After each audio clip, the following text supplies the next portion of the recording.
So beetle juice అయితే release అయిపోయింది. Extra కొంచెం టైం ఇవ్వు, ఆ మెయిన్ కూడా సో తీసుకో. ఫ్రెండ్స్, మొత్తానికైతే కోర్ట్ సినిమాకి వెళ్ళాను. మూవీ అయితే నాకు అస్సలు నచ్చలేదండి. ఈ మూవీకి డైరెక్టర్ వచ్చేసి వెంకట్ ప్రభు అని చెప్పినప్పుడే నాకు చాలా డౌట్గా ఉండేది. అండ్ అనుకున్నట్టే మూవీ చాలా పైత్యంగా తీశాడు. సో అసలు ఈ సినిమా హీరో స్టోరీ కాదండి, ఒక villain story. Vijay double action కొడుకులాగా టెక్నాలజీ ఏదో వాడామని చెప్పారు, కానీ ఆ టెక్నాలజీ కూడా చాలా ఘోరంగా ఉంది.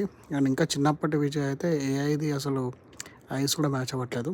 అండ్ సినిమా మొత్తము చాలా అంటే చాలా బోర్గా ఉంది. దాంతో విలన్ ఈ పాతకాలం యాక్టర్, అతను చాలా క్రింజ్గా ఉన్నాడు. అసలు చూస్తేనే ఇరిటేషన్ వచ్చేటట్టు ఉన్నాడు. యాక్టింగ్ కూడా మరి 1970s 1960s యాక్టింగ్ చేశాడు. మూవీ అయితే అట్టర్ ఫ్లాప్ అండి. థియేటర్ దరిదాపు కూడా వెళ్ళకండి. Bye friends.